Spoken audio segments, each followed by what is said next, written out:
They are special child, तो सबसे पहले हमने इस मिथ को अपने सही करना है। अच्छा, पहले क्या होता था, पहले ये कहते थे कि दे आर डिसेबल चाइल्ड। हाँ, अभी भी आप तो ऑटिज्म को डिसेबल कहते हैं, देखो, हालांकि ऑटिज्म में और एडीएचडी में बच्चों की आईक्यू लेवल अक्सर देखा गया है कि ज्यादा अच्छा होता बहुत ज्यादा, बहुत ज्यादा होता है। लेकिन क्या हम उन्हें डिसेबल चाइल्ड कहते हैं, हम उन्हें स्पेशल है, चाइल्ड वो कहते हैं। फंक्शनिंग डेली बेसिस में नहीं कर पाते। बिल्कुल। जबकि हम इन्हें अगर ये कह सकते हैं कि they are differently able child, differently. Different able children. क्योंकि अच्छा, हमारा ये बिलीफ सिस्टम है कि हर इंसान जो इस दुनिया में आया है उसके अंदर कोई ना कोई एक जो है वो हिडन टैलेंट होता है। सही। कोई डॉक्टर बनता है, कोई इंजीनियर बनता है, कोई लॉयर बनता है।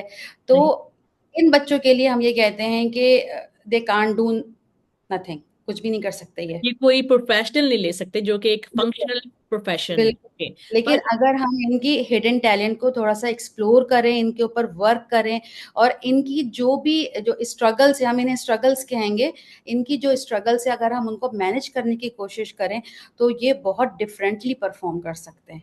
जैसे आइंस्टाइन। या सही है। ठीक है। चलें, अब अगर चलें एक काम करते हैं, क्या कोई ऐसी एज है जिसमें आप बता सके कि 5 to 11 तक बच्चे का बिहेवियर कैसा होता है, ज्यादा हाइपर होता है, फिर जब वो टीन एज में आता है वो कैसे होता है, क्या हम उसे डिफरेंशिएट कर सकते हैं? या डिफरेंशिएट हम कर सकते हैं, क्योंकि 5 to 10 ईयर्स के जो बच्चे होते हैं वो बहुत ज़्यादा एब्जॉर्बेंट होते हैं। ठीक है, ठीक। एक स्पंज की तरह होते हैं। जैसे 3 to 4 ईयर्स में भी हम ये कहते हैं कि स्पंज की तरह होते हैं। अब अगर हम उन्हें ट्रीट करेंगे as a special child, for example हमें नहीं पता 3 to 4 ईयर्स में हमें नहीं पता कि ये एडीएचडी का बच्चा है, सही है।